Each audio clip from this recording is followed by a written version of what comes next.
जासूस ज्योति का सबसे बड़ा कबूलनामा। आईएसआई एजेंट के साथ बातचीत पर ज्योति का बड़ा खुलासा।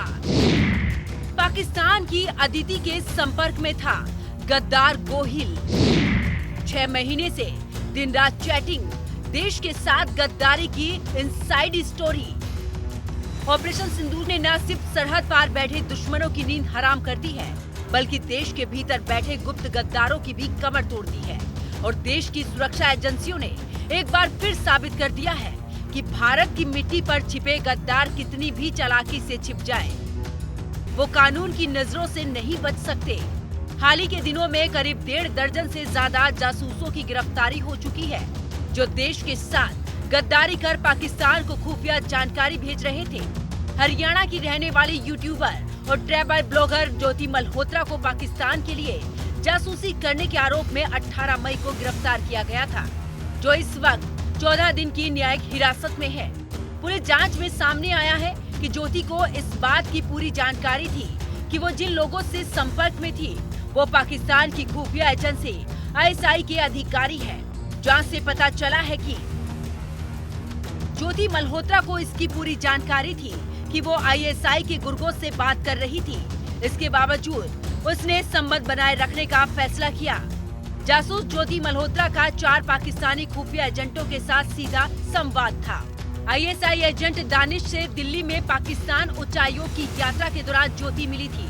इस दौरान ज्योति की मुलाकात आईएसआई एजेंट एहसान और शाहिद से भी हुई थी। ज्योति के 3 मोबाइल और लैपटॉप को सीज करने के बाद लगातार उनकी फोरेंसिक जांच की जा रही है, जिससे जांच एजेंसी को 12 टीबी का डेटा भी मिला है।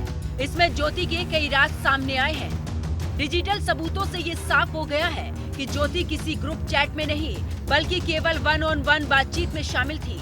ऐसे में पाकिस्तान के 4 खुफिया एजेंट्स को लेकर हिसार पुलिस और खुफिया एजेंसियों ने जांच शुरू की है।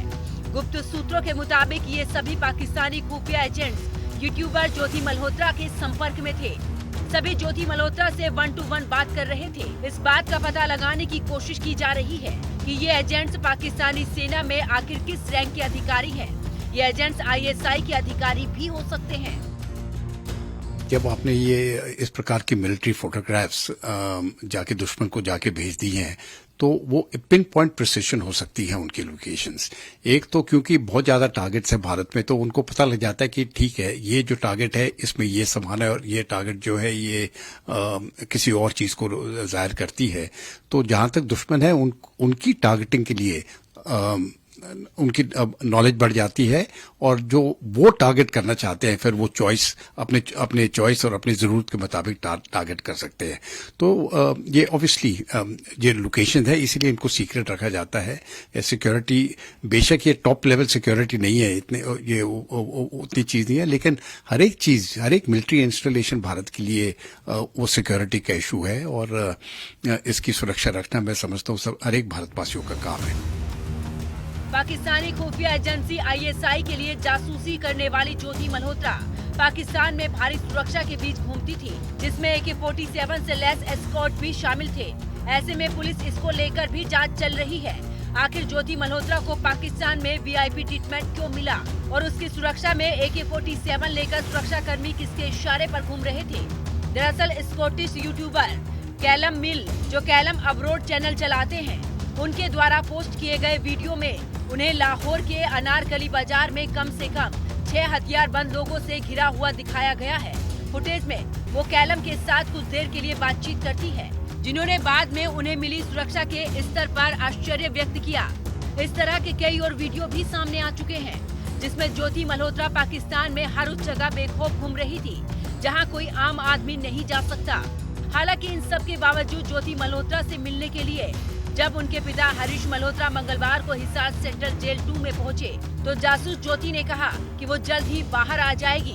जेल में ज्योति ने अपने पिता से कहा, आप चिंता ना करें, मैं जल्द बाहर आ जाऊंगी, मैंने कोई गैर कानूनी काम नहीं किया है।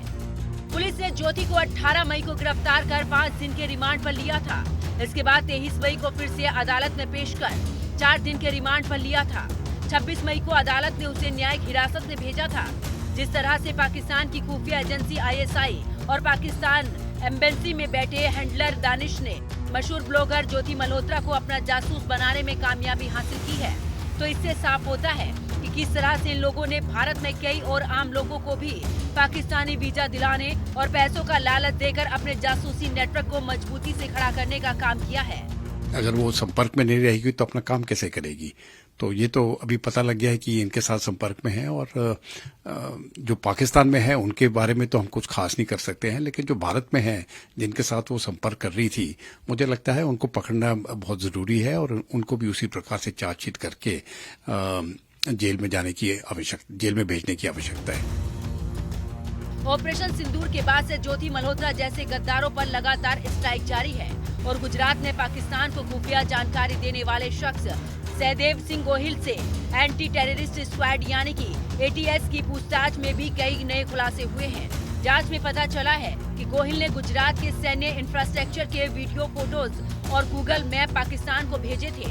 एटीएस के मुताबिक जून 2023 में एक महिला ने खुद को अदिति भारद्वाज बताकर गोहिल से व्हाट्सएप पर संपर्क किया था। दिसंबर 2024 से गोहिल अदिति के बीच में लगातार बातचीत हो रही थी।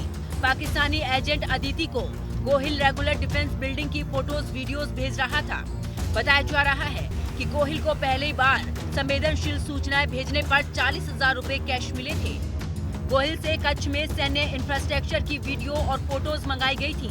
इंफ्रास्ट्रक्चर के पास के गूगल मैप की डिटेल भी मांगी गई थी। भुज और नलिया एयरबेस की फोटोज और वीडियोस भी मंगवाई गई थी। कच्छ के तटीय इलाकों की नेवी की फोटो और वीडियो मंगाई गई थी। उस दौरान हमको ये पता चला कि 2023 जून जुलाई उस दौरान अदिति भारद्वाज करके एक नाम की लड़की व्हाट्सएप माध्यम से सहदेव सिंह गोहिल को संपर्क में आया था। बातचीत बढ़ी है। उसके बाद उन दोनों की बातों में ये पता चला, उन्होंने क्लियर किया, इसको कॉन्फिडेंस में लेके इसको पता चला कि पाकिस्तानी एजेंट थी। उसके बाद कुछ उनके एरिया में जो सीक्रेट क्या बोलते हैं बीएसएफ एंड इंडियन नेवी का जो भी गुप्त कंस्ट्रक्शंस है और under construction as well as जो न्यूली कंस्ट्रक्टेड एरियाज है उसका फोटोज और वीडियोस मांगी थी। उसके दौरान 2023 जुलाई एंड 2023 एंड से इसने उस व्हाट्सएप माध्यम से उसका videos as well as photos उसको शेयर करना शुरू किया था। उस दौरान 2025 बिगिनिंग में सहदेव गोहिल ने उसने खुद के आधार कार्ड से एक सिम लिया था और उस सिम से एक व्हाट्सएप एक्टिवेट करके ओटीपी के थ्रू अदिति भारद्वाज को दिया गया था।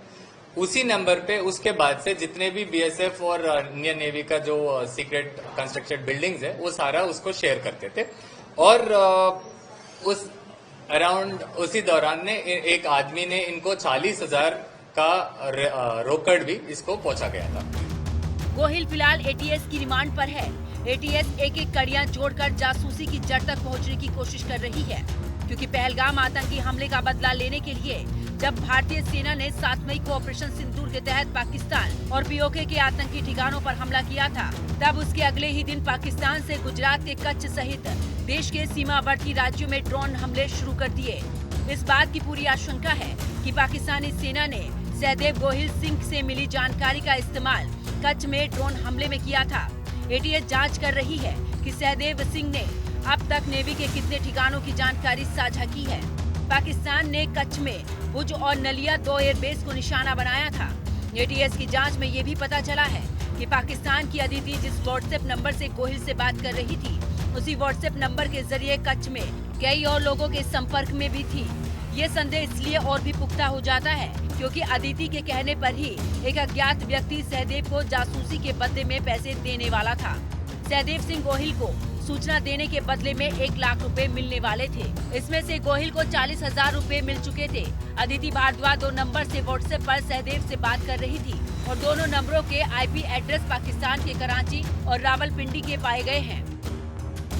के फोन को हमने एफएसएल को भेजा गया था। उसका एनालिसिस करके हमको पता चला जो भी व्हाट्सएप जो अदिति भारद्वाज नाम से यूज करते थे, जो दूसरे नंबर एज वेल एज जो पहले नंबर था, वो दोनों पाकिस्तान से यूज किया गया था।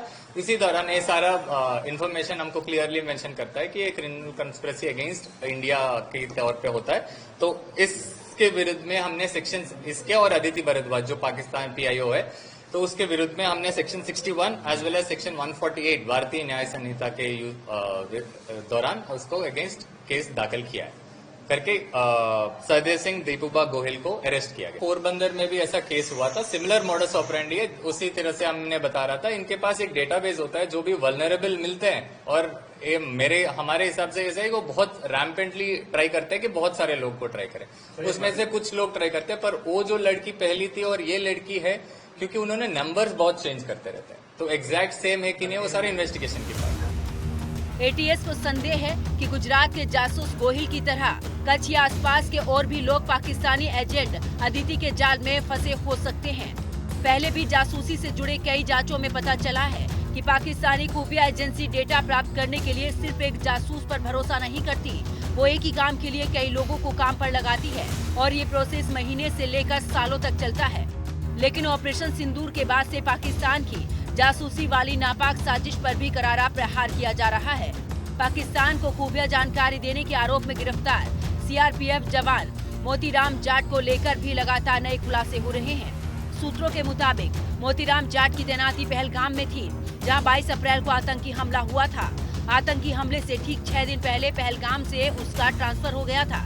NIA के मुताबिक मोतीराम 2023 से पाकिस्तान के साथ राष्ट्रीय सुरक्षा से जुड़ी डिटेल शेयर कर रहा था। इसके लिए उसे अलग अलग तरीकों से पैसे भी मिले थे। मोतीराम CRPF की 116वीं बटालियन में ASI के पद पर तैनात था। उसे नेशनल इन्वेस्टिगेशन एजेंसी NIA ने 26 मई को दिल्ली से गिरफ्तार किया था। मोतीराम पर पाकिस्तान के खुफिया अधिकारियों को भारत के संवेदनशील जानकारी देने का आरोप है। पटियाला हाउस कोर्ट में पेशी के बाद जासूस मोतीराम को 6 जून तक NIA की कस्टडी में भेजा गया है और NIA उससे पूछताछ कर जासूसी के राज उगलवाने में जुट गई है। इसी तरह से पकड़े गए बाकी जासूसों से भी पूछताछ की जा रही है। हिंदी खबर की स्पेशल रिपोर्ट।